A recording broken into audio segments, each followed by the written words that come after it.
Signor Presidente Mattarella, President Mattarella, Monsieur le Président, President Macron, Eminences, Excellencies, ladies and gentlemen, dear friends, it is truly with great joy that I'm extending my heartfelt welcome to each of you upon the opening of the Interfaith Meeting for Peace in the spirit of Assisi. Behind us are now 36 years of meetings, of friendship, and prayers for peace. Tonight's inaugural ceremony takes on a very solemn tone due to the presence, alongside with the representatives of great world religions and of cultural personalities and members of civil society of many parts of the world, the presence, I was saying, of two presidents of the topmost profile, politically and morally, that make us the honor of attending our meeting. This 2022 gathering holds a very special meaning when we look at Europe and the global horizon. In the European continent that has been living in peace for almost 80 years, a wound has been created. The war in the Ukraine, but other violence, other conflicts persists. And I'll mention Syria, the Horn of Africa, and northern Mozambique. The dramatic mood is reflected in the somewhat provocative title we chose for this meeting, The Cry of Peace. We say the cry because we want to embrace the heartfelt yearning for peace that exists in so many men, women, children in the world that are too often suffocated or unheeded. This gathering, including such high-level personalities, wishes to lend a voice in an authoritative manner to the desire of peace that many nurture in their hearts today, oftentimes against all hope. So we do embrace the cry for peace, but also the cry of peace. And I mean that this cry expresses the urge and the need to express this desire, this longing, this possibility in a more and more determined manner. For peace is not a soft peace. This is not the construct of naive and well-meaning idealists. No, peace demands to be appreciated as the sole way to guarantee the survival of the planet and of all its peoples. That peace demands to be understood and appreciated as the sole human, spiritual, but also reasonable and rational way to against a world which has been paralyzed by violent and selfish logics inspired by short-sighted thinking, in order to nurture far-sighted thinking and to imagine the future of an inclusive world. I should like to lend this, to give the floor first to an artisan of peace, and I mean Professor Andrea Riccardi, who along with the Friends of Sant'Egidio has been building networks of peace in the suburbia of our cities as well as in conflicting countries. For instance, in Africa, let us recall the peace in Mozambique, signed in Rome just 30 years ago. We will listen to Professor Riccardi's remarks now. Thank you.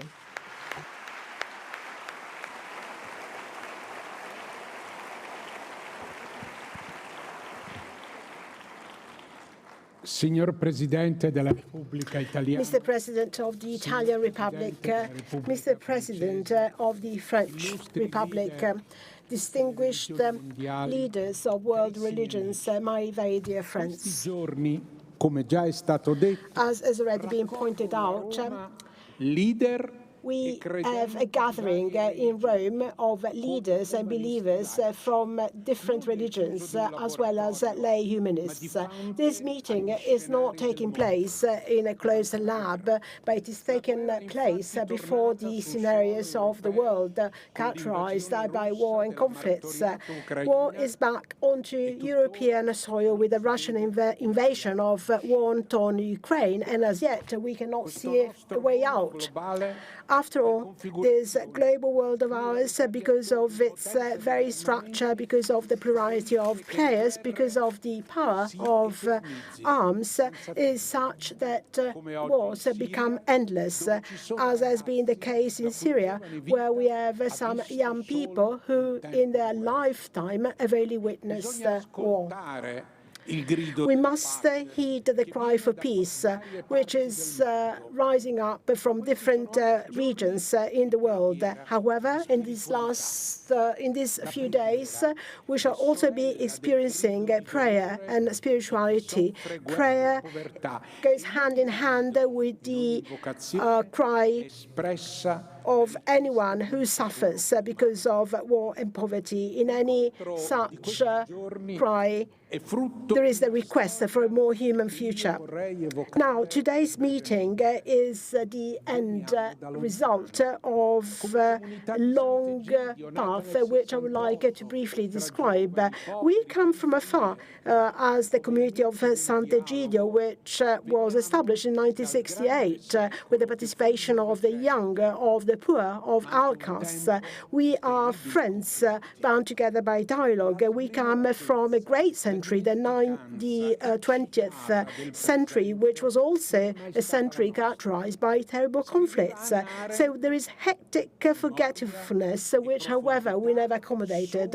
As Hannah Arendt wrote, memory and depth are exactly the same thing, or rather, man can reach depth only through memory. Depth is a resource for freedom when faced with the overpowering simplification of our time, which instead is so complex, so difficult to explain, certainly difficult to explain with oversimplification. Now, religions are represented here by some distinguished representatives. They are not fossils, which modern and scientific thinking can bury sooner or later, as was claimed by many Western thinkers. The situation is completely different. Religions are living organisms. They can respond to the aspirations of communities well established in their lands, which are closer to the pain, to the joy, to the toil of people. I have seen the prayer of people who are desperate in inhuman places. Religions are not locked up in a bubble, as many institutions are. Usually, they are right on the ground, and they are closer to human homes and buildings, the church, the synagogue, the mosque, the temple. And this is why, if you want to humiliate the soul of a people, you destroy sacred places and you violate women. So that's what happens when you want to humiliate a people. Now, we have witnessed a major turning point, the meeting which took place in 1986 in Assisi, the homeland of St. Francis. And on that occasion, John Paul II proposed a vision. Religions which are not one against the other, but rather bound together, praying for peace, a vision which could go beyond mutual ignorance and conflicts. At the time, we still had the Cold War. But John Paul II was able to look forward, to look ahead, and he had this intuition. Any religion aspiring to peace is able to bring out the best in itself. Assisi, 1986.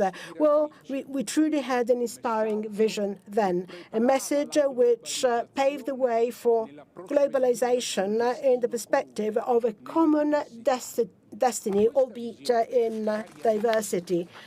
Now, my dear friends, we have tried to keep faith to this vision, and I would like to express this vision quoting the very simple and deep words of the French anthropologist Germaine Tillon, who survived a Nazi concentration camp.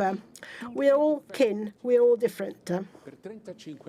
So for 35 years, we have continued to pursue dialogue, creating a network with exchanges and meetings in many different cities in the world, bringing together wise spiritual figures, peace seekers, restless souls, and committed lay people.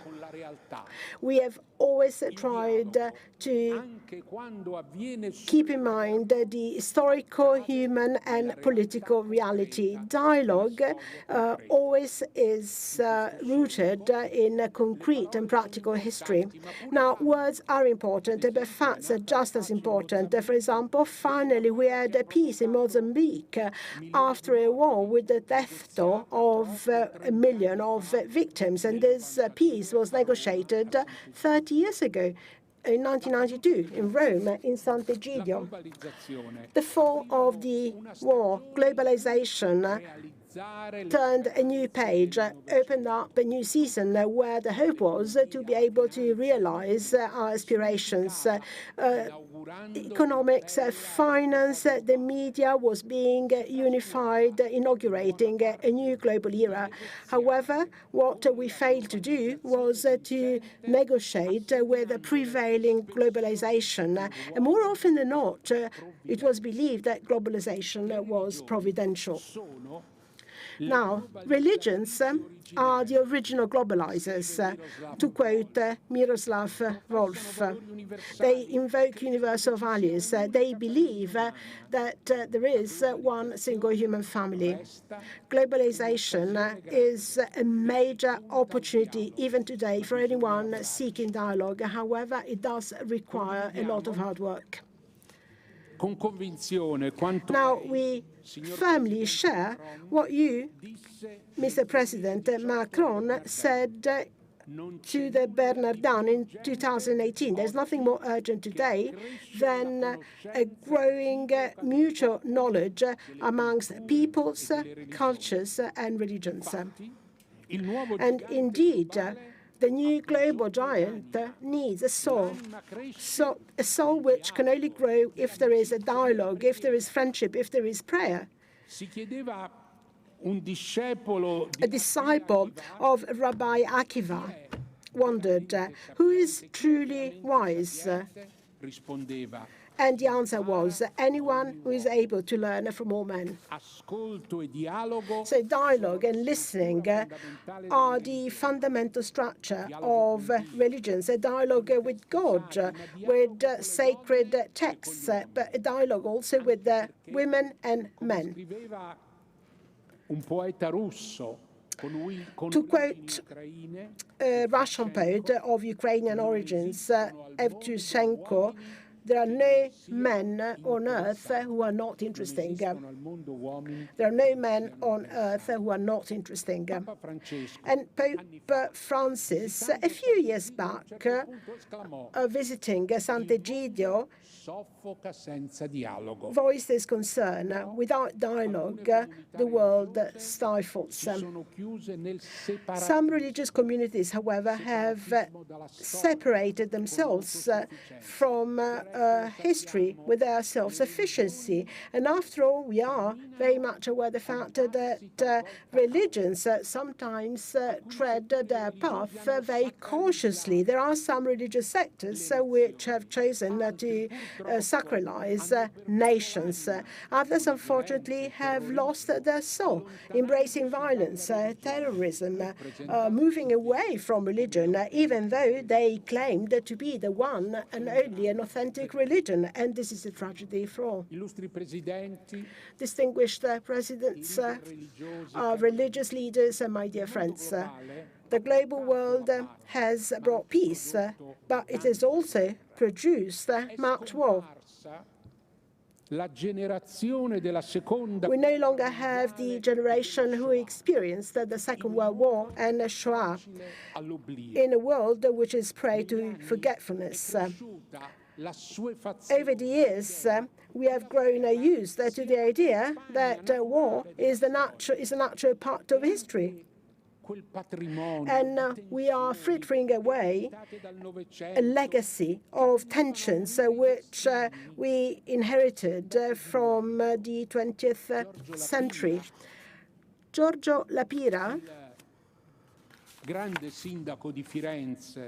the well-known and great mayor of Florence during the Cold War, called these tensions unifying tensions, a drive towards peace, towards ecumenism, the responsibility for those who are poorer, cooperation for global justice. And precisely today, we can see as evident that we have a common destiny. And it is precisely today that these unifying tensions are becoming muted. As Pope Francis said during the pandemic, we're all in the same boat. All in the same boat. Lassana Batili from Mali was a witness of the terroristic attacks perpetrated in Paris in 2015 in a kosher supermarket when self-styled Muslims killed Jews and others. Well, Lassana Batili was able to save some Jews from this terroristic attack, and he said, yes, I did help some Jews, so we're all brothers. There are no Jews here, or Christians, or Muslims. We are all in the same boat. So, a Mali immigrant who has now become a French citizen and the Pope of Rome.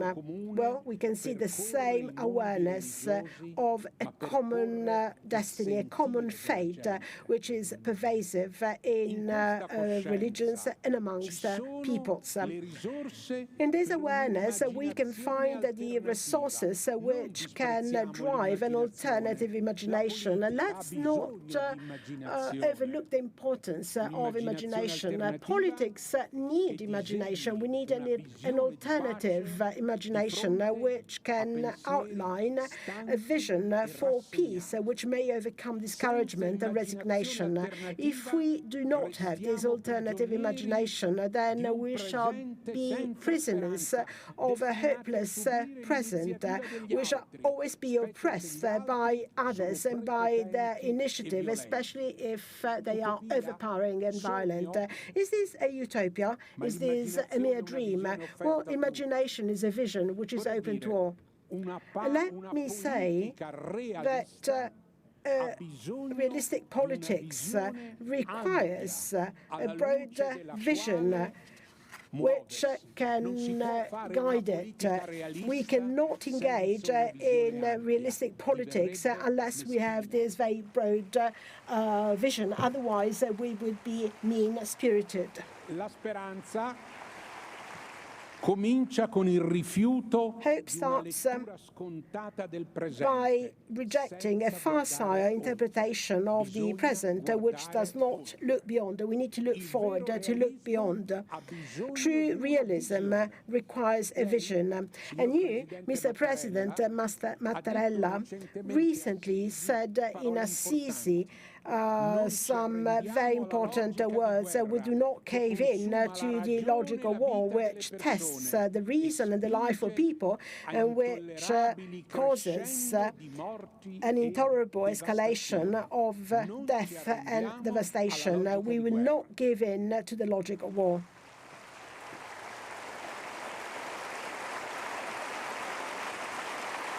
Tutto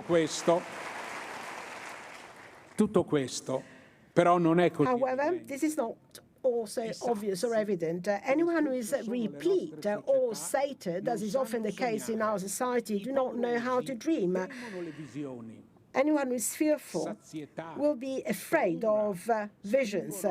Satiety, if you're driven by satiety and fear, then you will multiply your defenses, you will secure your spaces, you will fortify your identity, you will engage in arbitrary attacks and in endless wars. Now, this is a difficult situation which drives us to be even bolder in imagining a vision of peace, a prophetic imagination, and why not a poetic imagination? In other words, a vision. This is essential at a time where we are confined and with very few alternatives open to us. So when the minds and the hearts open up, new avenues become possible, which allow us to respond to the cry for peace. I don't think that this is rhetorical or theoretical. I think that we truly need to be broad-minded. And I would like to close by quoting a poet, Muhammad Iqbal, who has been called the spiritual father of Pakistan, even though he has never been to Pakistan. And he wrote a poem called Destiny or Fate in 1923. Dare grow courageously, dare, not so narrow is space of man of God, not so narrow is the space of the kingdom of heaven. My dear friends, the space of our future is larger than we believe. Reality is greater than the representations which are given to us by those who are violent, those who are aggressive, and those who are fearful. With a broader mind, with a broader vision, we can perhaps truly respond to the cry for peace.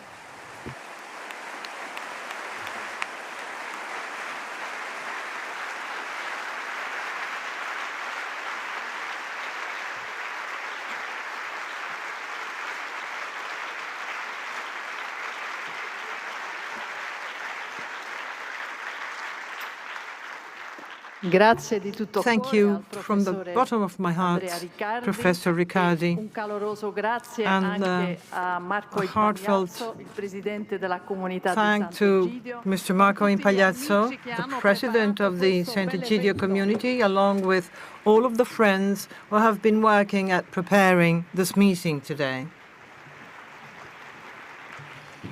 It is indeed a great honor to have amongst us the President of the Italian Republic, Mr. Sergio Mattarella, who we welcome with the sympathy that many of us feel for the beautiful country, which is Italy, at the service of which President Mattarella has been working for many years now with equilibrium and intelligence, even in these difficult recent years. Thank you, Mr. President. The floor is yours.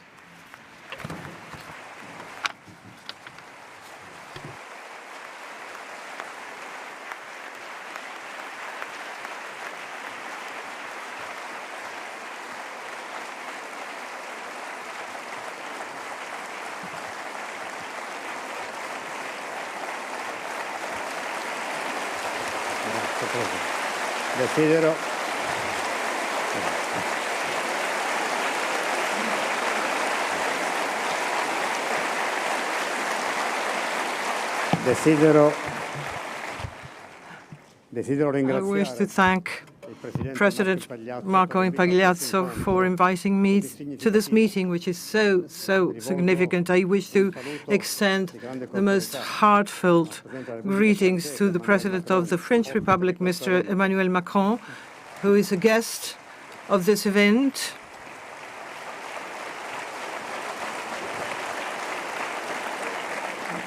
I also wish to greet very warmly the President of Italy's Bishops' Conference, the Secretary General of the World Muslim League, and the Chief Rabbi of France.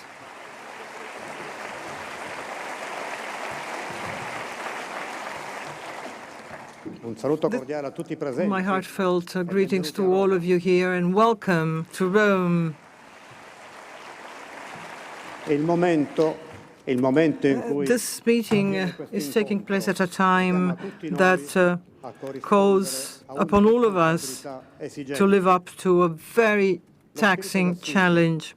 The spirit of Assisi has been blowing since 27th October 1986, the day when, for the first time, St. John Paul II gathered the representatives of world religions in the city of St. Francis in order to demand the end of all conflicts. That gathering represented the brief universal respite as the interfaith prayer rose to demand the end of all conflict. That was a testimony to how much religions and politics should and can talk to each other, a testimony to the power that religions hold and can express when they are in their highest expression.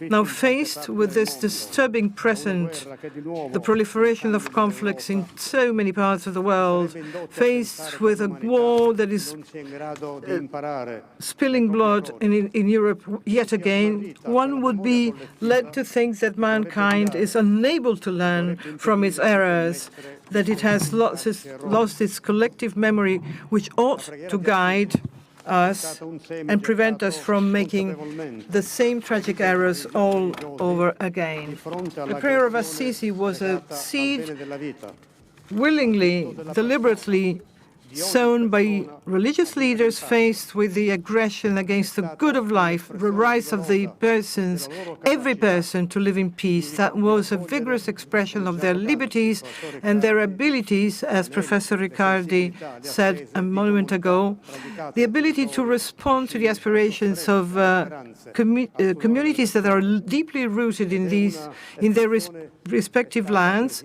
close to the pain, to the joy, to the toil of people. A seed that was brought to fruition by those, among them the community of Sant'Egidio, work on a daily basis and conduct a valuable action of brokerage of peace, not random meetings, but the deliberate, tenacious pursuing of paths of peace. This is the commitment of many protagonists, be they religious or non-religious, in order to build bridges of solidarity and dialogue.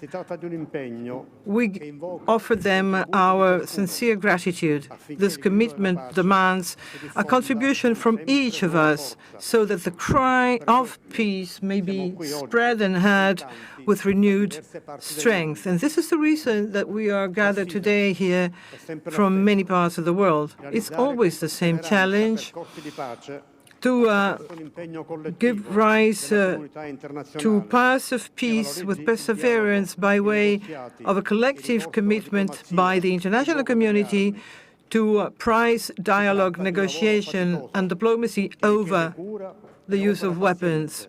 This is a hard toil, it's hard work, it requires a lot of care, a lot of patience, because peace is only peace if it brings along an antidote against any new wars, if it's sustainable over time, if it's shared.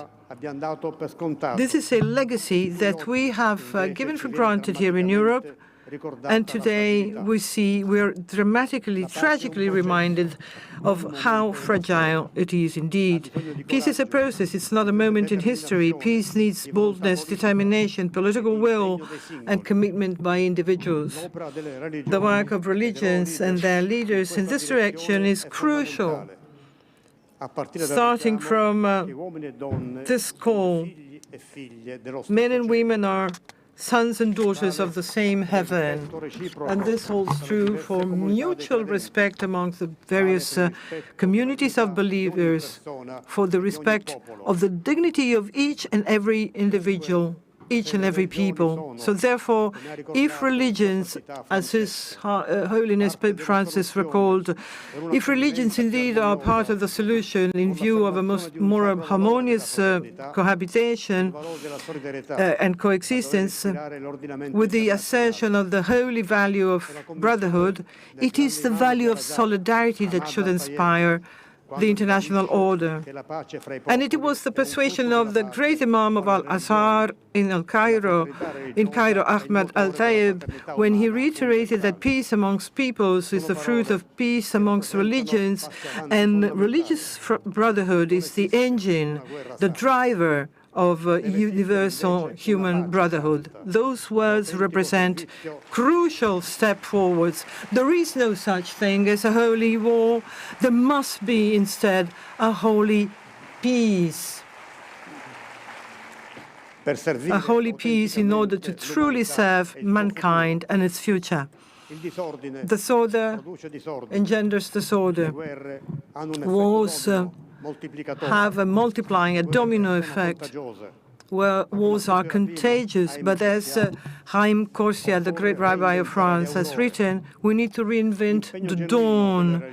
And the genuine commitment of religions on the temporal score cannot be viewed irrespective of these views. It is comforting, it is encouraging to see how many steps forwards were taken in the dialogue amongst the leaders of various religious confessions and faiths, and the contribution that they offer to the cause of peace. There are many broad, large spaces where civil and religious leaders, each within the scope of their own prerogative, may join their efforts in view of the universal collective good. Quite naturally, it is up to institutions, it is up to political leaders to cooperate in defining, in arranging a new international order that diffuses the temptation of war. The condition of peoples is characterized by marked inequalities, in particular the North-South relationship marked by great suffering is very far from reaching an acceptable balance that recognizes the dignity of each human being. The issue of migrations, emigrations, immigration that are its consequence calls upon the conscience of each of us so that we may question ourselves on the effective and genuine implementation of the International Charter of Human Rights. All of this calls us to consider the basis that may allow the building of a just, fair international order, as we are aware that the fate of mankind is a shared faith, and that the common good of each single community should integrate and not oppose the common good of each other community. So making peace is based upon an urge, restoring, mending relations amongst human beings. The end of wars, as often represented by way of conventions and the signing of treaties, has often represented the constituent ingredient of a new international equilibrium based upon the recognition of the existence of victor powers and vanquished states. But 77 years from the signing of the San Francisco Charter of the United Nations, it is legitimate to look back on the valuable path we have been treading, and together and at the same time assess the limits of the experience that we have had. We need boldness to take a step forward. Is it possible to imagine that the constituent power of the international order is no longer just the conclusion, desirable conclusion of conflicts, but that at the basis of a new global order there can be a spirit of peace? If you want peace, prepare for peace. There can be no opposition between means and ends if we want to peace. You can never arrive at peace by extolling war and the will of power. Because peace is either whole or no peace. And there is no peace unless it's corroborated by truth and justice. These are the principles that our Constitution and the attitudes and the behaviors of the Italian Republic have followed ever since its inception. Our Constitution was the fruit of a conscience that we matured painfully in the fiery devastation of the Second World War. It is the same spirit which animated the founders of the European Union, starting from the Schuman Declaration of 1950s all the way till present-day EU, where a culture of peace has prevailed, there where war raged for centuries. At the end of the Second World War, the international community decided to give itself a multilateral system aimed first and foremost to prevent and manage any conflicts. Soon thereafter, the arrangement of the UN Security Council largely limited the pursuing of this aspiration, and yet, there were undeniable successes obtained in cooperation among states. A further step forward was needed, but that failed to come to be, not even in the 90s of the past century. And so drives reappeared, resurfaced, that led us backwards instead of forwards. Even spheres thus far dedicated to common and joint scientific commitments, such as space endeavors, may become the theater of military competition. We see the demons, the ghosts of aggression rearing their heads. The ill-advised war engaged by the Russian Federation against Ukraine represents a direct challenge to the values of peace, endangers on a daily basis all of the Ukrainian people, impacts even the Russian people, and engenders tragic consequences for the whole world. That aggression upends the rules, the principles, the values of international life. That aggression deepens the visions in the global community, which instead ought to be looking and finding urgent cooperative solutions to joint and shared problems. Health crisis, food crisis, the devastating effects of climate change, terrorist threats. In this time, more than ever, we need an effective multilateralism. And in this joint endeavor, alongside with the international institutions and with the individual states, the contribution of all the expressions of society is increasingly important, urgent. The threat facing us leads some of us to raise the specter of resorting to the nuclear weapon. It would be a perverse temptation towards escalation, spiraling violence, breeding violence, and feeding of violence. In the face of the hypothesis of such terrible scenarios, our consciousnesses invoke the defense of the right to peace that gathers us here today. Peace never should ignore the right to the self-defense and should never look away in front of the duty to lend succor to an aggressed people, be it in Europe, in the Middle East, in Africa, anywhere in the world, in Ukraine as elsewhere.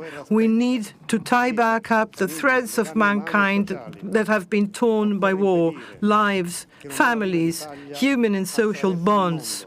We need to prevent a new fault line to cross the world and to be added to the too many fault lines already characterizing Europe, the Middle East, and many other places of the world, separating peoples with renewed curtains of hate.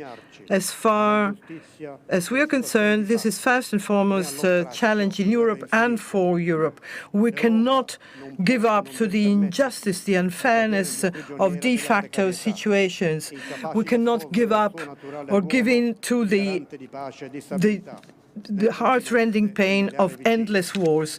Europe may not, should not allow itself to be the prisoner of precariousness, to be incapable of complying with its natural role as the guarantor of peace and stability in its continent and nearby areas.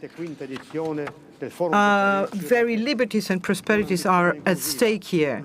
So there are never enough initiatives aimed at promoting peace here in Rome as well as in Paris, with the imminent 5th edition of the Forum de Paris sur la Paix, the Paris Forum on Peace.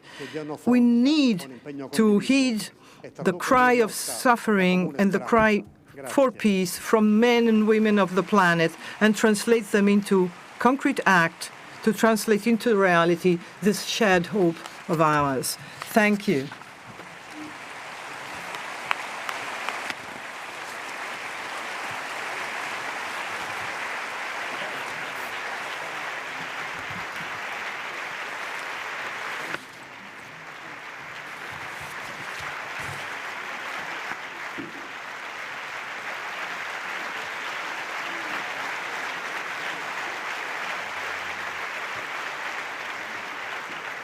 We thank from the bottom of our hearts President Sergio Mattarella of the Italian Republic, and now I have the great honor to give the floor to the President of the French Republic, Mr. Emmanuel Macron, as we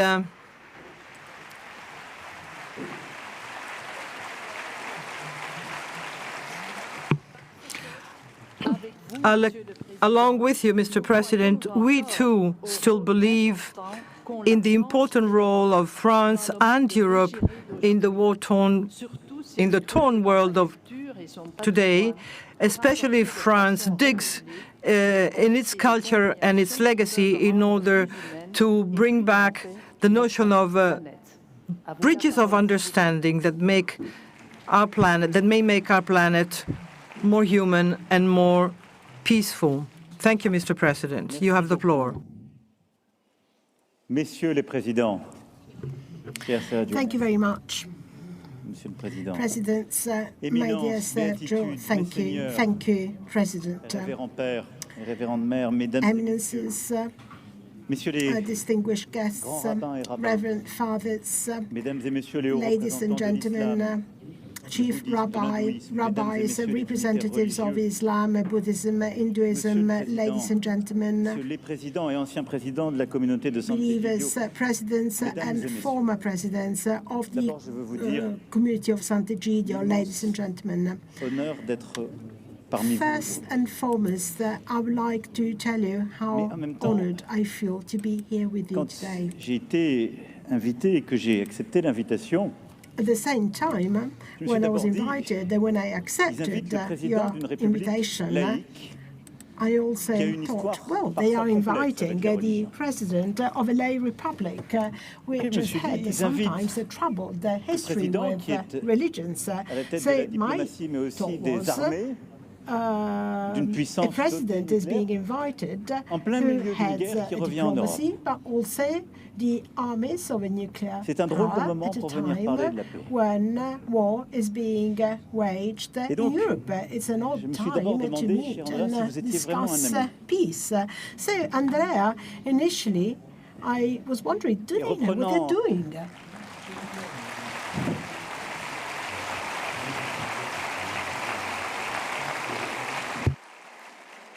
et reprenant Molière, je me suis dit, qu'est-ce que je suis allé faire dans cette galère? So I thought of Molière, and I started thinking, how did I get into this situation? What am I in for? Speaking of peace today, when we are always proclaiming that we need to be unwavering and firm in our position in Europe, in the world, everybody is waiting for us to speak harsh words, to speak of war, not of peace. But then I also thought back of many important occasions. There were times for exchange when I spoke to the College of Bernardins, when I spoke to the Protestants, when I visited the Great Mosque of Paris, when I visited, as the rabbi will remember, when I visited the French Jewish community. And I have also met some old friends here. I went to Jerusalem, to Africa, to many different places. So I am very much aware of the importance of this dialogue. And yesterday, when I spoke to Andrea Riccardi, I said, what do you expect from me? And he said something very important. He said, well, share with us what you expect from religions right now. Well, it is only rarely that the president of the French Republic receives such a request. So this is exactly what I will be trying to do today. Well, at the current times, precisely this very moment, these very days we are experiencing, there's a dialogue in which you will engage in the next couple of days, is precisely something which can effectively respond to the current situation. Let me make my meaning clearer. To choose to bring together representatives of all religions, but also representatives of philosophical beliefs, representatives of many associations and organizations, to bring all these people together means nourishing and encouraging multilateralism across the board, creating a dialogue, redressing an imbalance. I know that the current dialogue is all focused on winning or losing the war, while instead to start adopting a different approach, to start speaking of peace is truly something great, and this is why I'm here today with you. Alors, je l'ai évoqué de manière rapide, mais parler du moment.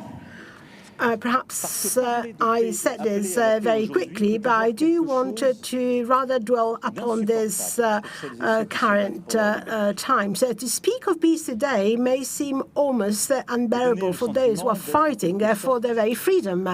And some may even think that there could be a betrayal, that we are betraying someone if we speak of peace. And I'm saying this in a country which did experience occupation. And sometimes those who defended peace risked being misunderstood.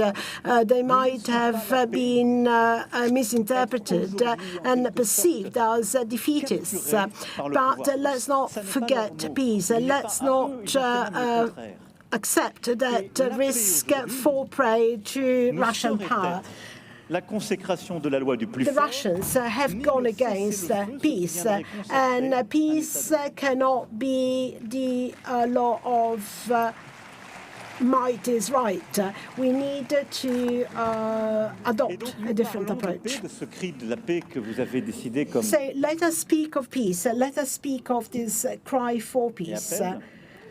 Et vous allez travailler ensemble pendant tous ces jours. We find in the title of your meeting, and in the next 3 days you will be working on this at a time when Ukrainians are fighting to resist, to defend their dignity, to protect their borders, to protect their land and their national sovereignty.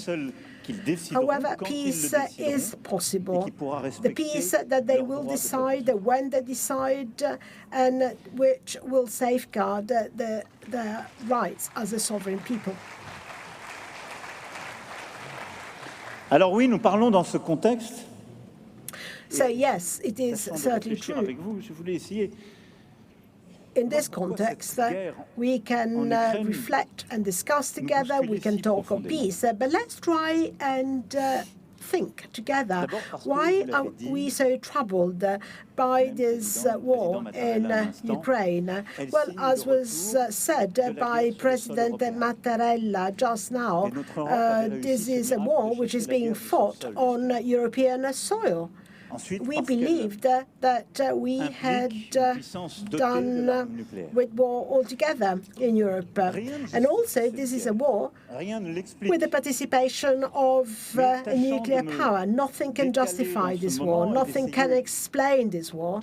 But if we try to understand, or rather, if I try to understand, and I have really fought hard to enter into a dialogue with President Putin in the last few years. So let's try to think and explain how did we come to this situation.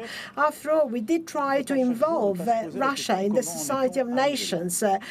We did try to have a dialogue with Russia. So every single day we ask ourselves, how did we get to this point? How did we get to this situation? I have no answer. I don't know if there is a single answer to this question. Perhaps we have several answers which might be given. There is no single answer, but no single answer can certainly explain or justify or even less legitimize anything. After all, this is a war which is the result of an exacerbated nationalism which fed on the humiliation la dislocation de l'Empire soviétique. Which was suffered following the dismantling of the Soviet Empire. En s'isolant progressivement. And this humiliation also fed on isolation. Russia became isolated from the rest of the world, and certainly the COVID pandemic did not help matters. And they became convinced that they were under threat, that the rest of the world, or at any rate, the rest of the Western world was out to get them, wanted to destroy Russia. And also it fed on a sort of historical revisionism which justified what is, after all, only an imperialist project which led to the invasion of a neighboring country with colonialistic purposes. So today's war is the war of a power which tried to justify its actions, which came up with its own narrative. But I'm not at all convinced that this is a war which involves and is participated by the whole of the Russian people. So to answer the question you asked me, Andrea, we need to work.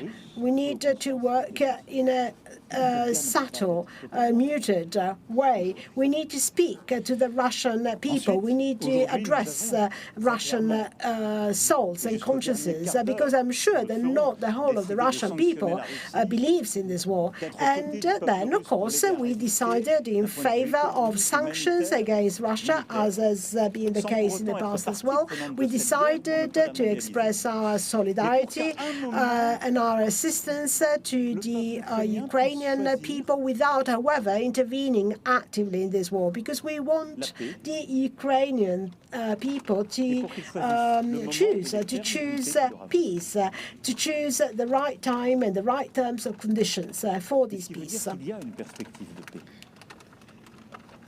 Which means that there is the hope for peace, there will be peace at some point in time, and the time will come when the time is ripe, when the Ukrainian leaders and the Ukrainian people decide that the time is ripe for peace, and this peace will need to be built sitting around the table together with the enemy, and the international community will also be present. Why may I say this? Well, at least this is my own, perhaps provisional interpretation, imperfect interpretation of what we are experiencing today. But we could not sit on the sidelines, so we could not just sit and look. There is people which has been attacked, and on the other hand, we have another nation, another power who has chosen to be the aggressor and to mount an attack against a neighboring country. To remain neutral in front of this situation means accepting that might is right, accepting that those who are stronger will prevail without any resistance, and this is not something I can accept. Cette guerre est là, donc, et elle percute notre Europe, nous bouleverse, change nos vies.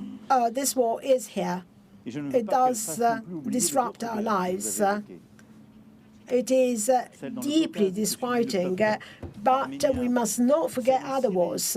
The Caucasian War, the war suffered by the Armenian people, by Syria, by the Horn of Africa, the Near East, the Middle East, Mozambique, which was mentioned before.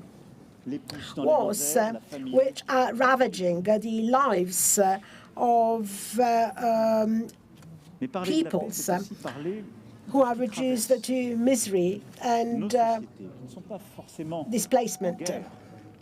But to speak of peace also means to speak of other ills which beset our societies, which are not necessarily involved in war, but which are still experiencing violence. And they waver between the return of anger and great fears. A society which is casting doubt on truths which could instead allow us to build a common existence, a common life, a society where people increasingly are alone, where people live in solitude and loneliness. And this is one of the great tragedies of our times. In many countries, especially in Europe, our peoples are almost afraid of losing control over their lives, over their narratives. Why am I saying this? Well, because we are experiencing a very difficult situation which affects all of our societies, even those who are not affected by the war. There's evident and generalized relativism. There's fear of loneliness. The huge extent of the challenges that we need to address, such as climate change or inequalities, global inequalities, well, ultimately, all of these problems, all of these challenges are bringing war back into Europe, at least at an embryonic stage. And the roots are always the same. The will to be inward-looking, to refuse contact with others, to isolate yourself, to reject others, and to cast others out of our societies. So there is a sort of need for purity which we are experiencing, and there is oversimplification which comes with it, the dream for ethnic purity or the dream for religious purity. And this is something that we see in our societies, so that there is this absolutist stance whereby the response is the response to these challenges is to go back to a single truth and to the identification of some common enemies against which we need to wage war. So I'm here to share with you my concerns when faced with these major challenges, war in Europe, war elsewhere, the implications and consequences of previous wars and new wars to come. What can religions do? Well, religions can do a lot. And we political leaders, we men and women who have decided to engage in politics need religions. First, because we, heads of government, leaders, heads of companies, heads of religions, must all analyze the situation correctly and act together. Now, of course, politics is a word which can help us a lot. I know that it can guide us, but it is also a term which is being challenged right now. Laws or decisions or policies are not enough in themselves. The souls of our peoples cannot be governed merely by politics. So the leaders of religions do have a major role to play because they can help build the fabric of our societies. They can help establish ties between individuals over time, which is even more important.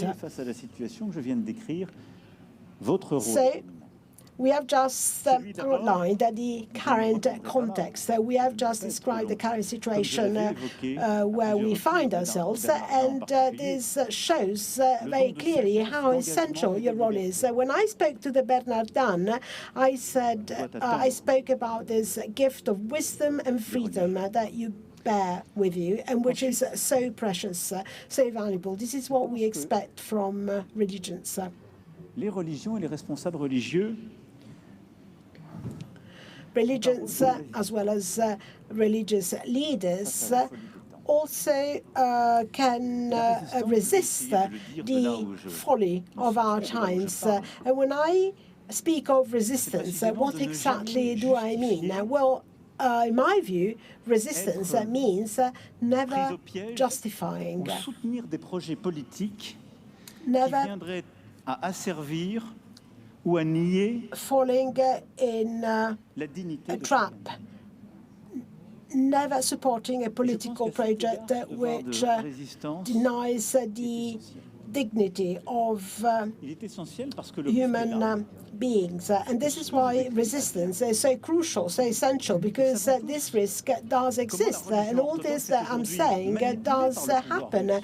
We know that Orthodox religion, the Orthodox Church, is being manipulated by the Russian power. We know what is happening in our societies. We know that in some countries, Islam is being used to justify political project of aggression. And we know that sometimes in the course of history, our own religions have been used to justify aggressions and political projects where you wanted to overpower others and to subject them to your power. If I speak as a head of a country where the state is separate from religion, it is because I know exactly what I'm saying. So in France, the state and religion are totally separate. But in France, too, religion can never be manipulated and can never be weaponized to bring forward, to support and assist a project which is against their religious beliefs. So this is exactly what I am asking you. This is my plea to you, to have a religion which never falls prey to the trap of purity which some are invoking. De prendre soin des plus fragiles et d'apporter aussi we need to take care of those who are most disadvantaged, to take care of the weaker, and there is something that religions can give which we can never offer, that is to say, salvation. These are essential points, and in my view, these are the key points which can truly help us resist. When there is war, when there is disruption of our societies, as I have just said, this resistance is essential. Whenever we have hegemony, whenever you deny others, religions play an essential role. Why am I saying this? Well, because religions can defend the principles which I have just described. At any rate, this is something which I was able to witness firsthand, and which the Christians are defending in Lebanon, in Mosul, in Armenia. They are supporting this fundamental ideal, the need for a dialogue without caving in to those who are are stronger, because this would inevitably lead to the destruction of the other. And to conclude, I believe that 30 religions have a universal message to convey. And I'm saying this even though I come from a people, from a country which has something in common with religions. We've always claimed that we as French men and women to have a universal vision. A French national is someone who is always thinking of a universal message. It's part of our DNA, it's in our genes. We think we are the bearers of a universal message. But what is universalism?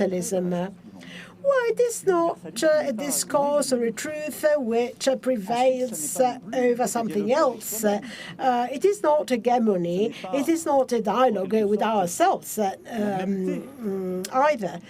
Universalism is not sameness. It's otherness. To go back and to quote some ancient notions, universalism is a duty to ourselves. What I do must be applied and must be explained to my neighbor in the world. And it's the desire to engage in a dialogue with others so that we can together seek what is universal in each and all of us. So this is exactly what I mean by universalism, the construction of the identity of human beings, recognizing the dignity of every single human being. So this is why universalism, in my view, is the best antidote against present-day relativism. It is the best antidote also against the world destruction. A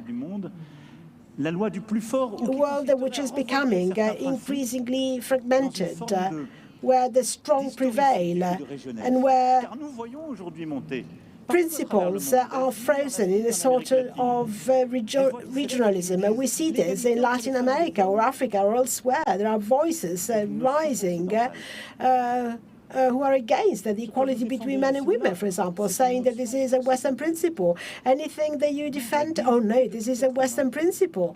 Well, I cannot accept this. The dignity of any human being, gender equality, the values that we uphold and which are being upheld by religions are universal values.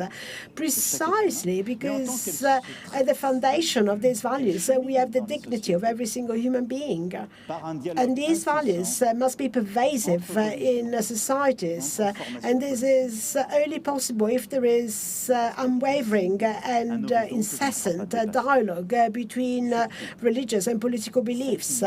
This is what allows us to have an horizon which is common to all. And this universalism is something you can contribute to, and your contribution is something which is so crucial today. Also, let us remember that universalism is what prevents humiliation and hence resentment.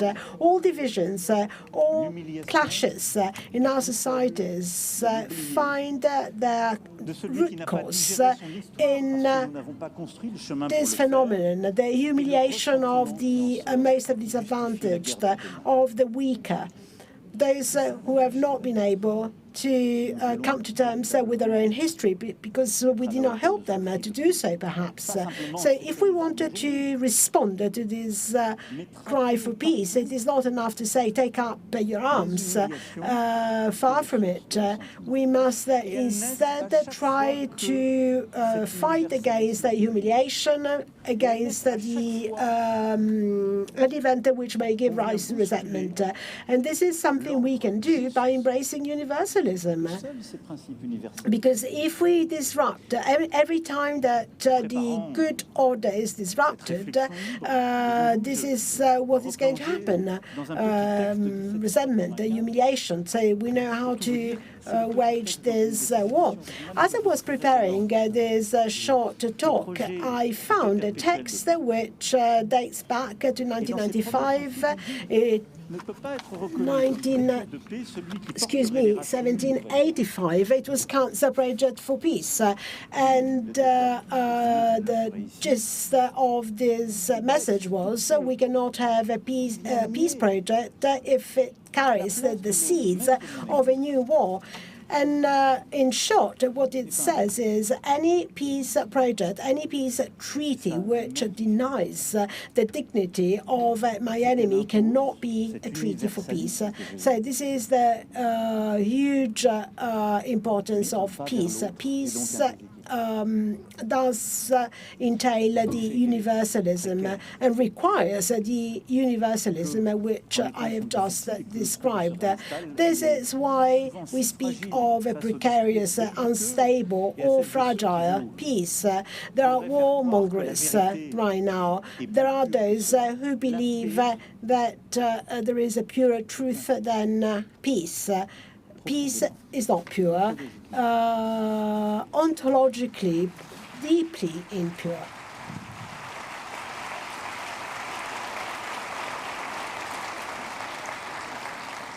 Parce qu'elle accepte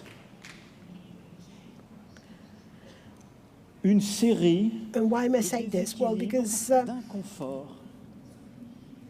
it mais qui rendent possible cette accepts coexistence avec l'autre que moi. some imbalances, Et je le dis ici, some mes amis qui viennent du monde entier, discomfort l'Europe, areas or zones. et en particulier l'Union européenne, sont And partagées. you come from all regions in the world. And I am addressing you in saying that Europe is such an important asset, such an important legacy. Europe had a huge experience in war, political wars, hegemonic wars, religious wars. And our European Union now carries with it this treasure trove of peace because we have chosen to build together a balance, an equilibrium, which is based upon mutual understanding and about the absence of hegemony, because there is no one who is above any other country in Europe, in the firm belief that we share a common future.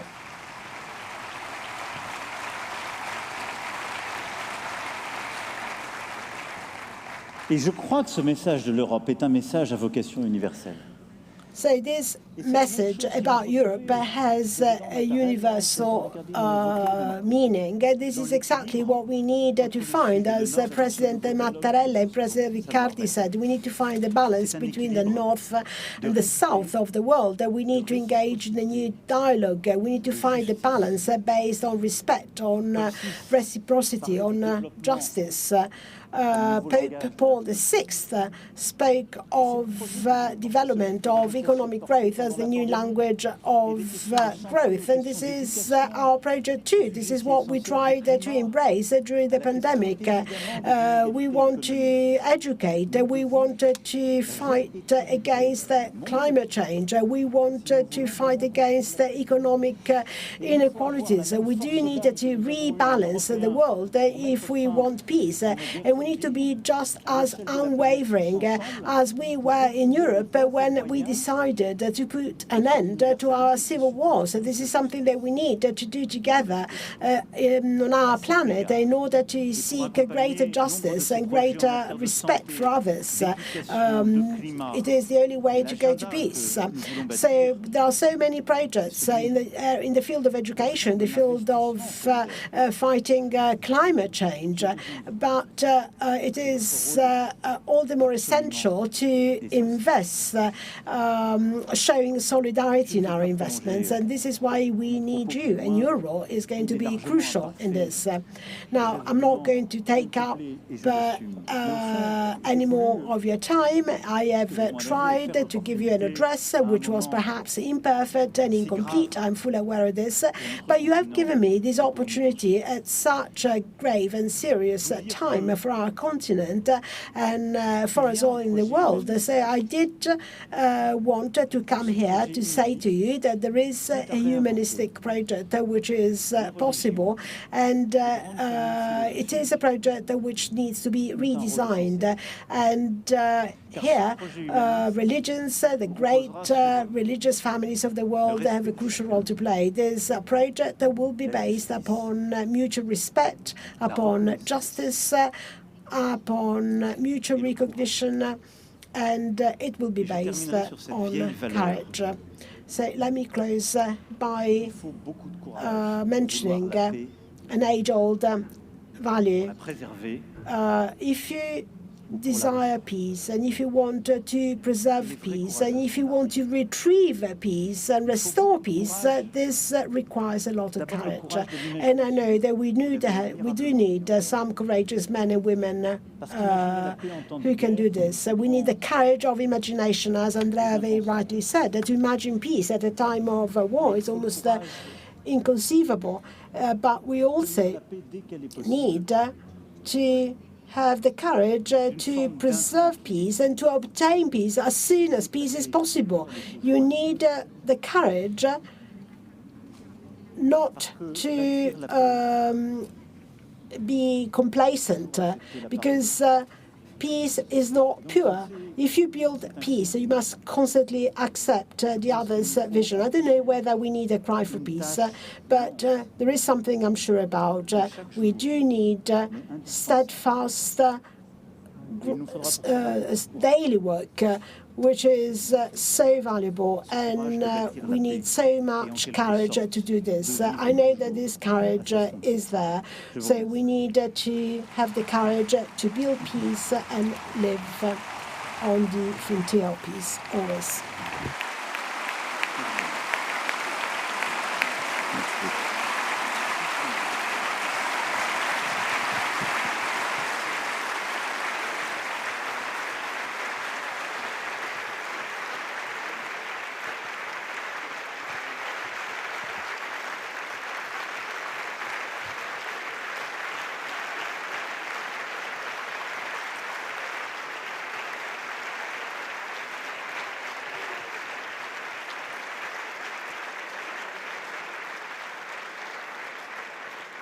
Un grand merci du cœur au président Thanks from the heart to President Emmanuel Macron for this contribution that was so clear, so frank, and so rich. Thank you again. Now I'll hand this over to a bold woman, a courageous woman, let me say, to a heroine of peace.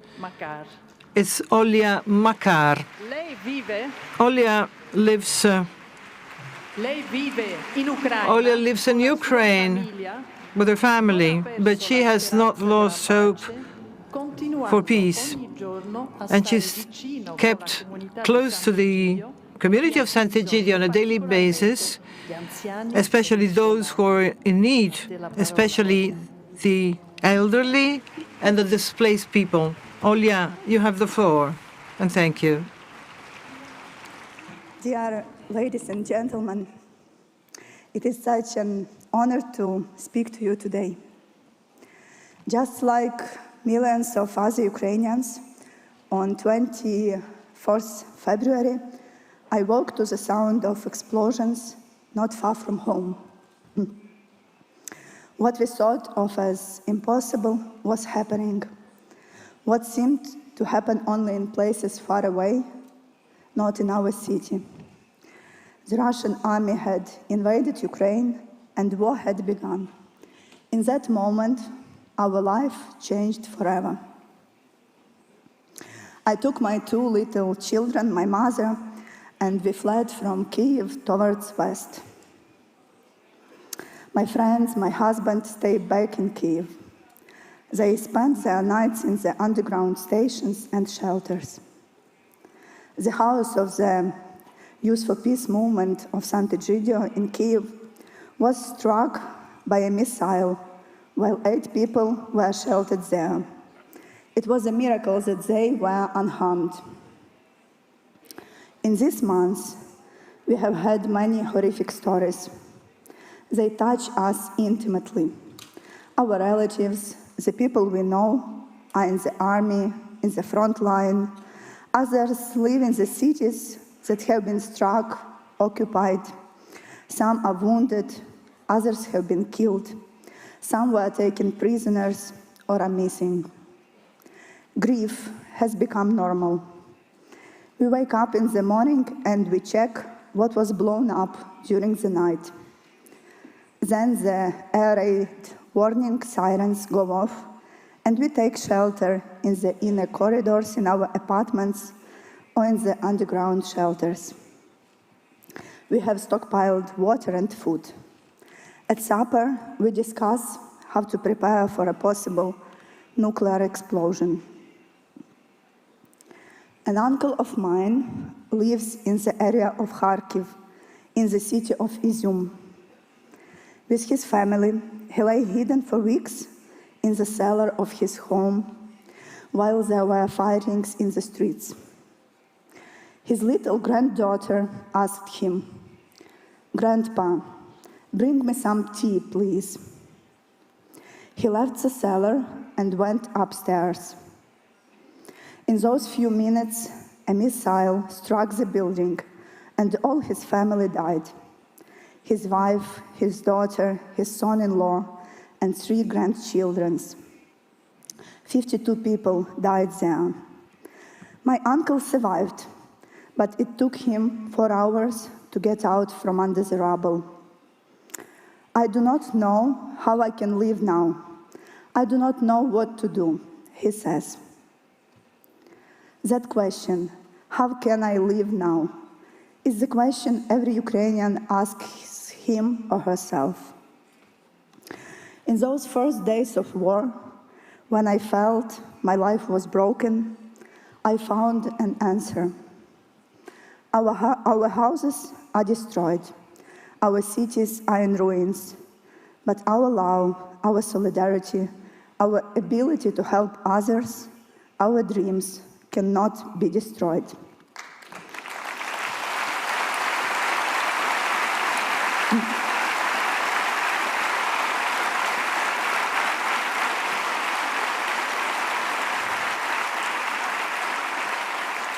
Before the war, at Sant'Egidio, I used to do a school of peace with children.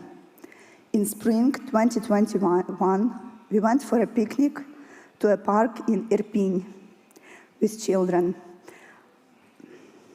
I went back to Irpin to bring relief aid recently.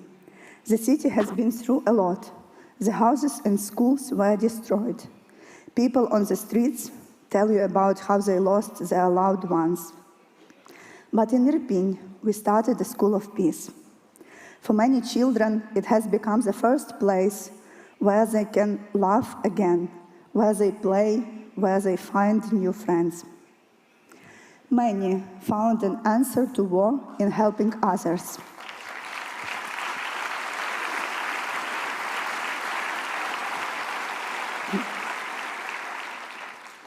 Community of Sant'Egidio started helping in the very first days.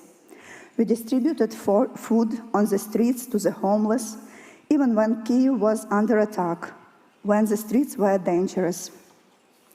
We opened centers for refugees, where we offer them food, which is generously and lovingly sent to us from Europe.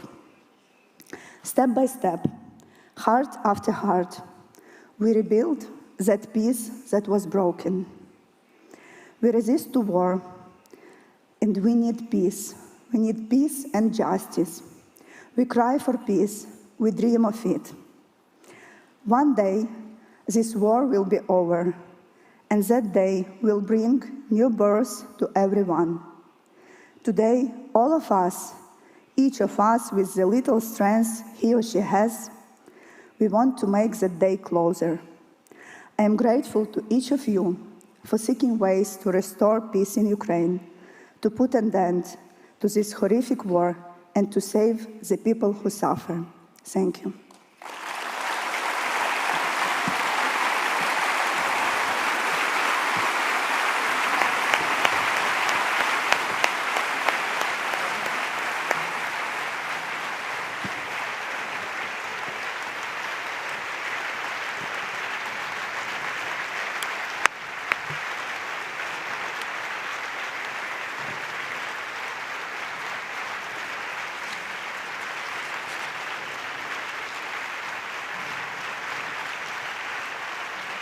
Thank you so much, dear Olya, for your testimony of cry for peace. Thank you for your courage, for your daily work, and please remember that we all are always with you and the Ukrainian people suffering this time. Thank you.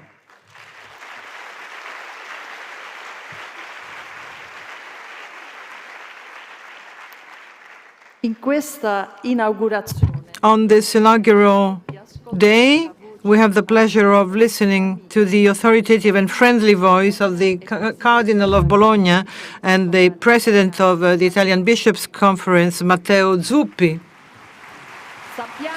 We do know, we are well aware how much the Italian Church is committed on a daily basis in promoting social peace, brotherhood, and solidarity. Therefore, we cherish in particular this opportunity to listen to Cardinal Zuppi. I too would like to very warmly thank the community of Sant'Egidio for this fabric of dialogue, which is always amazing us, because it is not something we can take for granted. With patient craftsmanship, this fabric is being woven in this worn-torn and fragmented world, which is finding it so difficult to find a common position and a common spiritual position. In this fabric, we have different religions being brought together, as well as lay people and humanists. This is a fabric which allows many to choose peace and dialogue, which is something very important. We are all very active here in pursuing peace, at least in theory. At least let's hope so that we are.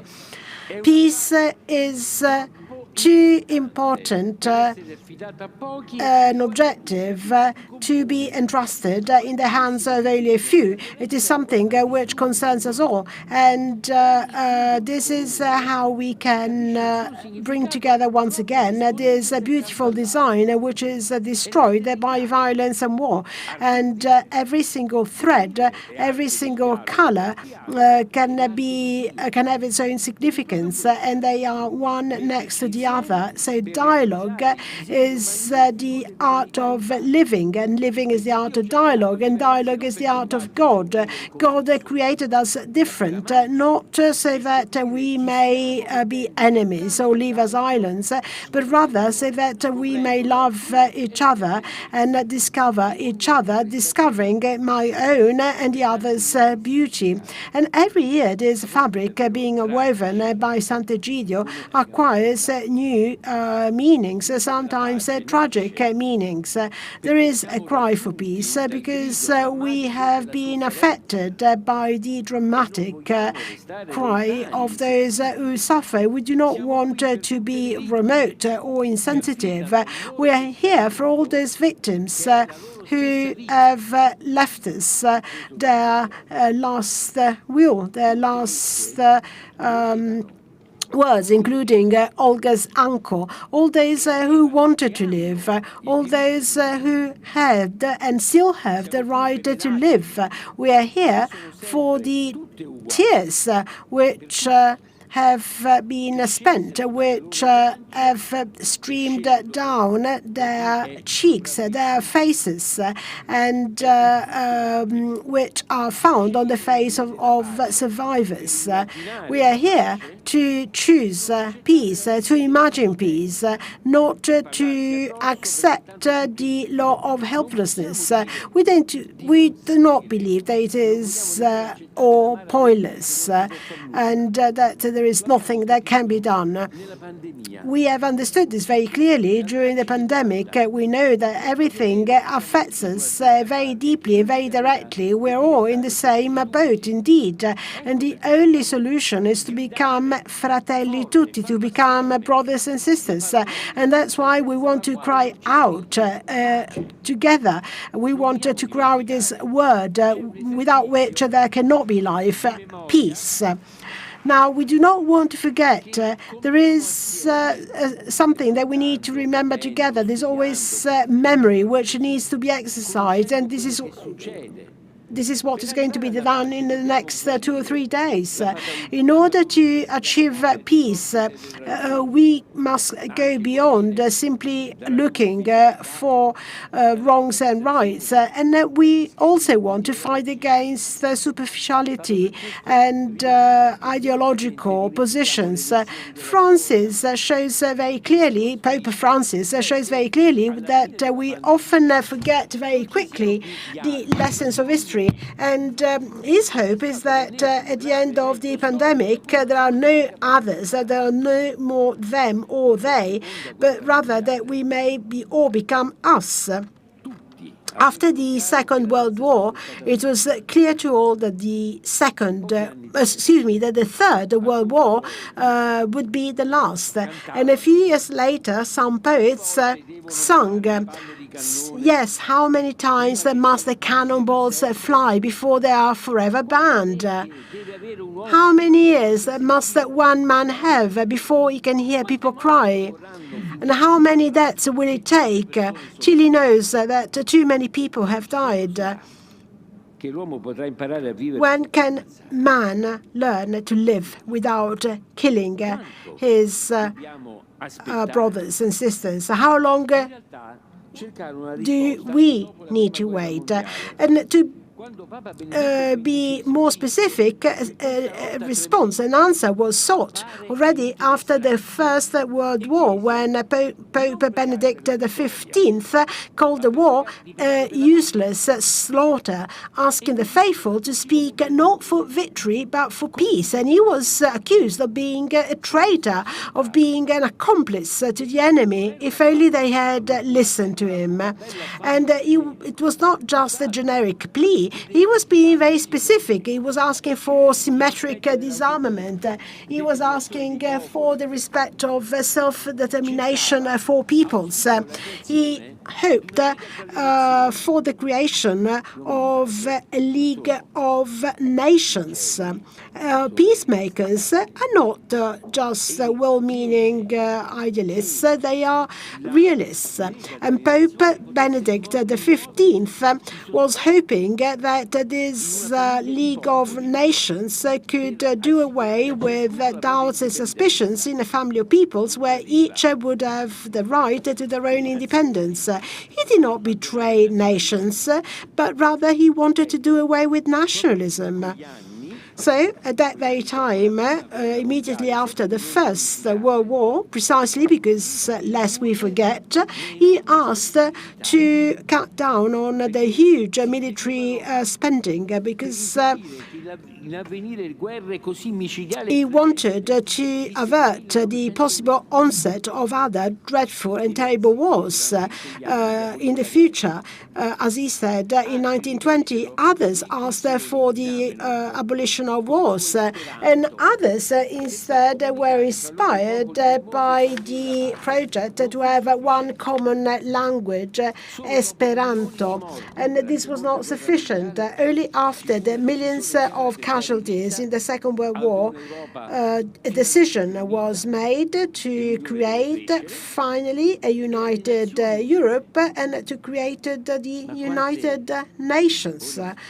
But how many ears must one man have before he can hear people cry against all totalitarian ideologies and for the safeguard and defense of the rights of every single human being. We hear so many people speak of rearmament right now, so we must now join Pope Francis in asking for a reform of the United Nations organizations. I'm quoting Pope Francis, so that the concept of the family of nations can acquire real teeth, so that we have the uncontested rule of law and tireless recourse to negotiation. So, let us fight against the pandemic of war, as we have fought against the pandemic, the COVID-19 pandemic. And Fratelli Tutti, the encyclical letter, is our Esperanto, which helps us speak the same language and which can help us fight the violence and fear which is so prevailing right now. There cannot be peace in the heart of any human being who is self-serving in their search for peace. Anyone wishing for peace must desire peace for themselves and for others. And we want to be willing to give up some of our peace so that others may be happy too. This is what Thomas Merton was pleading for. Dialogue is the path to peace. Dialogue does not mean that all reasons are equal. There can be accountability. There is a distinction between the aggressor and those who are the victims of an aggression, precisely because this is also clear that a dialogue may bring to an end the geometrical logic of war, which leads to endless escalation. There cannot be war unless there is the unwavering will to seek peace. Pope Francis asked for new energy to fuel a new peace language. So we can ask ourselves, have we done everything that was in our power? Have we been firm and determined in seeking peace? Have we put in the same passion we would have spent had this affected our children or our families? Olga, we express our closeness to you and to all those who are suffering like you in Ukraine and in so many other areas of the world. So let us not forget, let us not fall prey to this misconception. War always leaves the world worse off than it found it, than it was before. War is a failure of politics and of humanity, a shameful capitulation, a stinging defeat before the forces of evil. These are the words of Pope Francis. So let us respond to the plea of Ukraine. Let us ask that the commitment for peace and justice, which go hand in hand, may find a response equal to the task. And let us also personally respond to the many pleas which come from so many conflicts and clashes throughout the world, which produce so much suffering and so much pain. There is this cry for peace, which we need to heed, and we also want to fight against disarmament, because we don't want to have was only decided by military power, and we need all players to be brave, to be bold, to be imaginative. Because when we are in a situation of need, when we are needy, it is easy to be visionary, to have visions. It is when you are replete and sated that it is so much more difficult to imagine. Well, to mention Raoul Folero. Gli bastava un bombardiere. Io penso che basta ancora oggi un missile. At the time, he was saying a bomber might be needed, a fighter might be needed to. La sanguinante e terribile lezione illuminare le coscienze e i cuori. solve so many problems. But anyway, he said, let us hope that we can learn this important lesson. We need to love each other, otherwise we shall be destroyed. And Bonhoeffer, an evangelical priest who was a martyr of Nazism, wrote a poem whilst he was imprisoned in his cell, and he wrote, when the sun will have set, you live for me, brothers, until the long night is over, we shall prevail. So this is the cry and the commitment that we too want to embrace.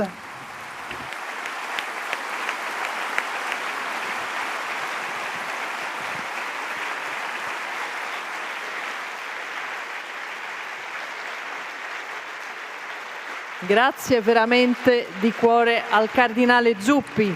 Heartfelt thanks to Cardinal Zuppi. Mesdames et messieurs, Ladies and gentlemen, dear friends, today we solemnly inaugurate our interfaith dialogue meeting for peace, and this is the reason why we're now eager to listen to the contribution of Judaism and of Islam. So I'll hand this over to the great rabbi of France, Chaim Corsia. Rabbi, thank you. Mes chers amis, de là où je me trouve, lorsque Dear friends, toutes et tous, j'entends l'écho du psaume. from here I can see you all, Que les frères and I'm reminded of Psalm ensemble. 123 that reads, "It is good for brothers and sisters to live together."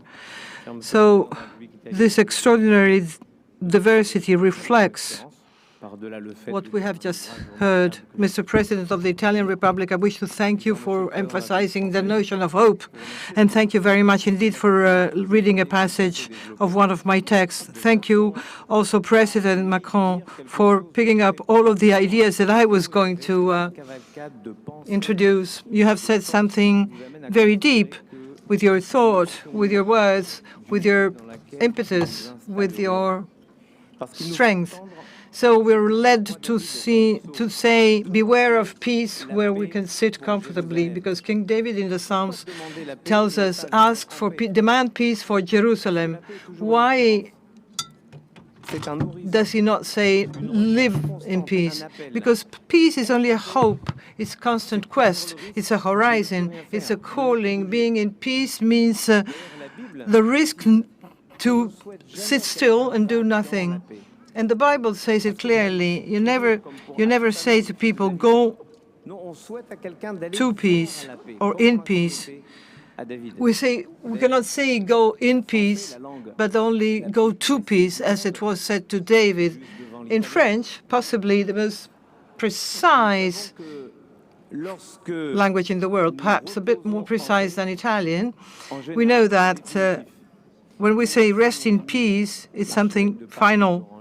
Although my friend, the Archbishop of Paris, Laurent Henry, knows well, and Christians here know that you can be risen 3 days later. But generally speaking, when you say rest in peace, you're saying something that's final and definitive. So to rest in peace is dangerous.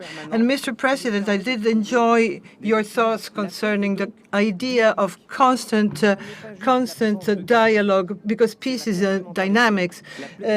Peace is not only the absence of war, it's complementarity, it's fullness, it's wholeness and integrity. All that the term shalom says is shared joy and mirth and happiness. Yes, shared. In Psalms, we also read, I am shalom, I am peace. Who asks it from me? Peace should be a permanent cry, the echo of the Edvard Munch's cry, the great painting now on display in Paris. Peace is a movement, is a sort of equilibrium of hopes, the hopes of the ones and the others.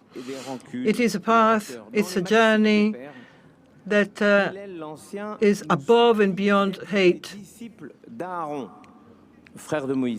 Ancient thinkers ask us to be disciples of Aaron, the brother of Moses, because those love peace and seek peace and bring all creatures closer to God. This is what Sant'Egidio community is. If the Talmud guarantees the immortality of Hillel and his definition, our modern world guarantees the immortality of these notions of peace, including the Nobel Prize of Peace. And this would be an honor for each and every faith, for each and every one of us, for all of us lovers of peace, to see that the Nobel Prize for Peace is awarded one day to this community, such a human, such a universal community, in the person of Andrea Riccardi, its president, its past president.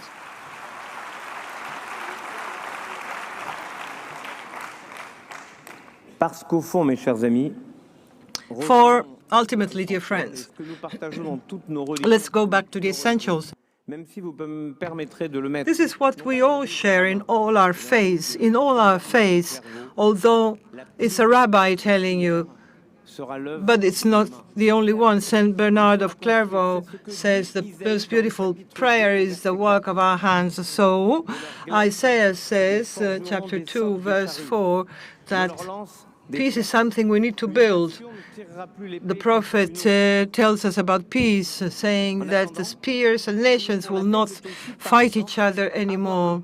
However, to cry for peace now also means to have the courage of relinquishing everything and testifying to peace, as was done very boldly by the rabbi who presides over the Conference of European Rabbis.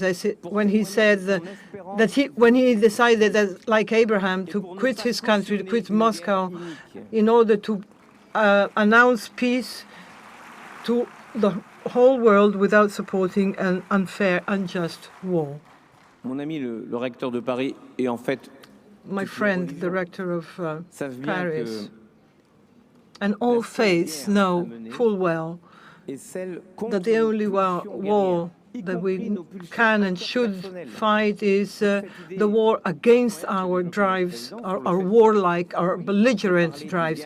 And the president said it a moment ago. You can speak of the wars in the world, the wars in Europe, that there are wars, in fact, within ourselves, within our families, in our societies, and even within ourselves. And I'm saying so in front of the Ministry of the Interior in France.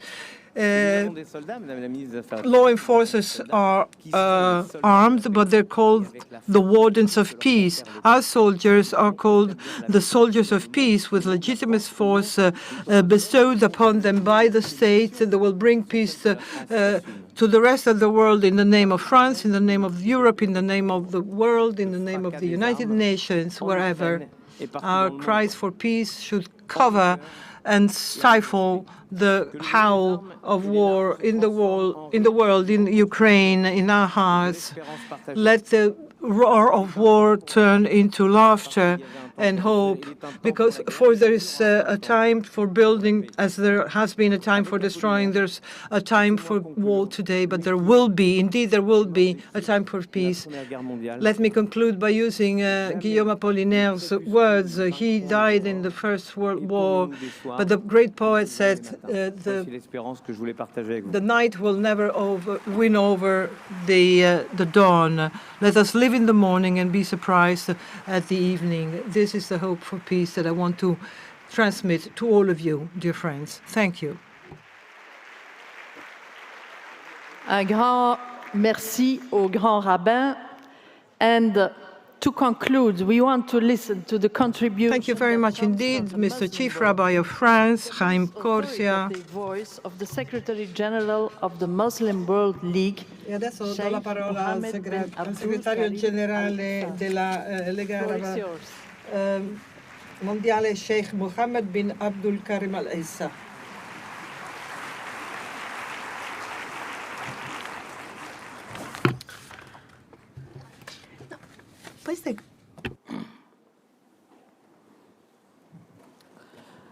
السيد رئيس الجمهورية الإيطالية السيد رئيس الجمهورية Your الفرنسية Excellencies and Eminences, Mr. President of أصحاب الفخامة والفضيلة the والنيافة Italian والمعالي Republic, Mr. President of the French Republic, representatives of the community of Sant'Egidio, distinguished authorities, ladies and gentlemen, I truly rejoice in this fraternal meeting, which has been professionally organized as ever by the community of Sant'Egidio, and I would like to express my warm appreciation and my warm thanks. I start by invoking the peace of Allah. May God's peace be upon you and on our الديانات world. السماوية فإن أصل خلق البشر جاء Heavenly religious teach us that the origin of human creation comes from the Spirit, which is the Spirit of God, and that the human being has been created in the image of the Creator. But what does that mean? What does it mean to be created in the image of the Creator? Glory be to Him. As God created our father Adam in his own image. Well, this means that human beings enjoy the dignity and the sanctity, the sacredness of creation, a sacredness which comes from the Spirit of Allah, of God. This is something unique to human beings.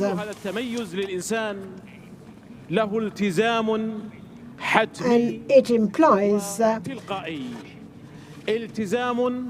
commitment by human beings, an inevitable and spontaneous obligation, which is similar to a tax that we must pay, but it is a moral, ethical tax, a moral, ethical obligation. In today's world, we have conflicts and bloodshed, endless wars are fought every day, involving brothers of one faith, or neighboring brothers, or brothers sharing so much in common. In general, brothers of one single human family, which points to what we said earlier, to the sanctity of creation, sanctity of the Spirit. Yes, sanctity of the Spirit, sanctity of creation, sanctity which is common to all. We as believers pray to God, pray Allah every day, that He may bring understanding and peace, that brothers may embrace each other again. Yes, indeed. When our world grows apart, a void is created as a consequence, which is then filled by negative thoughts and interpretations, which in turn give rise to beliefs and decisions that can sometimes be extremely dangerous and complicated. We all want to have a dialogue, but this dialogue must be calm and fruitful. We need to build the bridges. We wanted to engage in dialogue which is productive, which may help us all achieve our own objective. A dialogue which is not governed by pre-established notions. ننشد الحوارات الحكيمة والنوايا. We want a calm dialogue. We want loyal promises. تحول دون نشوب الصراعات وليس فقط هذا. So that we may avert the onset of new clashes, and indeed instead build bridges with a common understanding, with clarity, with friendship. There must be modicum, a minimum of mutual benevolence. In order to achieve this, the absence of goodwill, of benevolence, will lead to obstinate positions, and there will be presumption and defiance instead. Yes, presumption and defiance. Throughout the history of humankind, we know that many wars have erupted precisely because of this arrogance, of this presumption and defiance. So this is why we need to have wisdom. We need to have wise people invoke wisdom and instill it in our reality. Wise people are only governed and driven by the agenda for peace. They have no other ruler. السيدات والسادة مهما تكن الخلافات Ladies and gentlemen, however important disagreements may be, however serious disagreements may be, there is no conflict where a solution is impossible. If we use dialogue, if we resort to dialogue and to common sense and to a loyal vision, all clashes, all conflicts may find a solution. In this wars, you don't have winners and losers. Many deceive themselves. They think that there is going to be a winner and a loser, but in actual fact, everybody stands to lose from a war. Certainly, winners think they have won, but in actual fact, in real fact, they are losers too. The only winner in these conflicts هو منطق الحكمة منطق الصدق خاصة is the logic of wisdom, loyalty. Now the nations of the world have agreed to sign a single international charter, which is the Charter of the United States, United Nations, excuse me. So let me repeat. Just as God, Allah, created us in their honorable and sacred image, He has also instilled in our nature common human values. So we share this sacredness, this sacred nature. We have common human values, and this can help us achieve peace and brotherhood in our national societies. So wars in our external world, in actual fact, are the result of something that is an inner conflict, a conflict in our heart, because we have moved apart, we have moved away from each other, and when we move apart, this creates a misunderstanding, it creates a void. So when instead we can engage in a dialogue, a pre-dialogue, we can truly build the bridges, and this can help us achieve common objectives. At this point, we can ask ourselves, does our life truly reflect the awareness that each and all of us are human beings? Human being is a creature who has received the grace of creation and of the Creator's sacred spirit from Allah, from God. Human being is someone who is responsible for the earth, a steward of the earth, someone who is asked to take care of this world. So I'm asking you, what role is to be played by believers in this new conflict? What is the role of believers in forging peace? Sincere faith, the principles they have just mentioned, the faith in common values, well, this faith can truly help us understand one of the reasons why we live. Faith in a creator, faith in the doctrine of stewardship, taking care of our earth, knowing and being aware of the fact that we are accountable to our creator. Well, this faith can help peace prevail. This is all originated from religious principles, even different religious principles. It is something which derives from human values, which are common to all religions, and even from common human values. So faith is a great strength, a great force. Certainly, religion is something which drives us in our world, but unfortunately, we have the followers of some religions who have not been able to use this engine, this driving force, because they had mendacious objectives. They have unleashed uncontrollable forces which are not to be trusted, sparking conflicts and clashes throughout history. And yes, we do know that religions have been used to generate wars.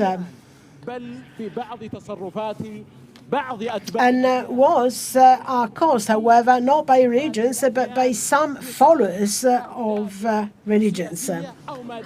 Because these people have used and manipulated religion, their religious faith, in a self-serving way to pursue their own objectives. An authentic faith is something completely different. However, religious truths may be misused, may be used for evil purposes. And this truth is altered by invoking extremism, or may be used to incite the perpetration of violence and attacks. And there has been an attempt to combat this manipulation of religion. However, in the meantime, humankind has suffered untold horrors. Yes, religion can be manipulated. Religion has sometimes been used and misused to achieve violence because it is a driving force. Even non-believers know very well that faith, that religion can have an effect on human conscience. Our world has suffered throughout history, unfortunately, because of bitter conflicts between the followers of some religions and some civilizations. But this is something different, and because of the exacerbation of divisions, which have neglected those common elements which would have produced peace. The problem does not lie in religion as such, as some may think or believe. The problem lies in the way in which religions are interpreted and practiced. The problem lies in the way in which the noble purposes of religions can be distorted by some of their followers. And this is a problem which is sometimes ill understood. And some people jump to the conclusion that wars are to be blamed on religions, which is not true.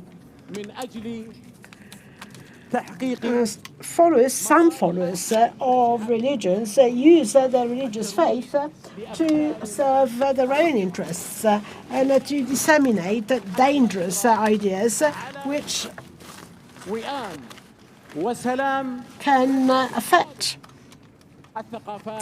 can negatively affect brotherhood, cohabitation, the alliance between civilizations and religions.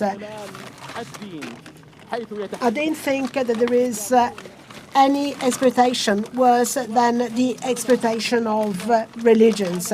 Some people speak in the name of the Creator. They deceive their brethren, their flock, with lies, flock of the faithful who are unaware of what is going on.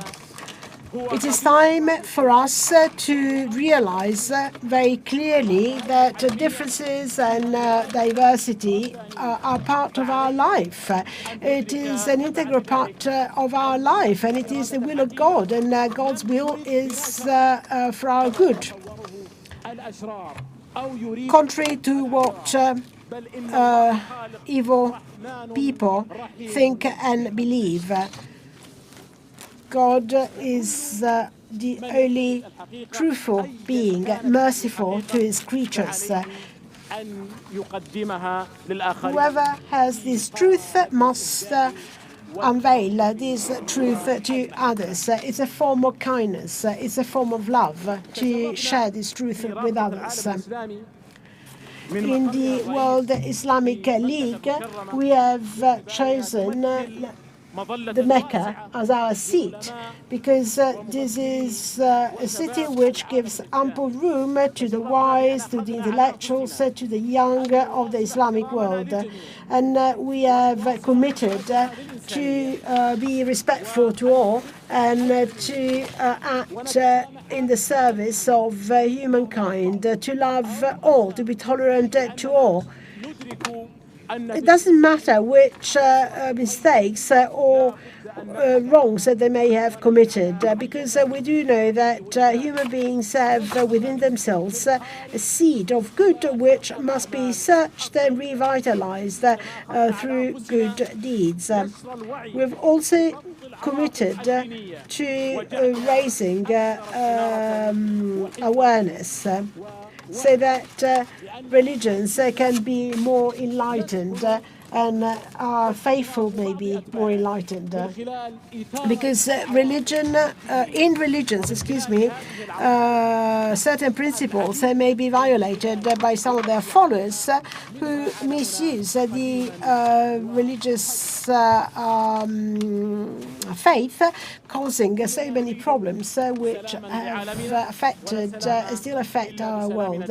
We are all seeking peace, and there cannot be peace unless we have inner peace, unless there is mutual, wise and brotherly understanding. Certainly we shall prevail. We shall be able to fight against all violations of our shared values, human, religious and national shared values. May God's peace be with you.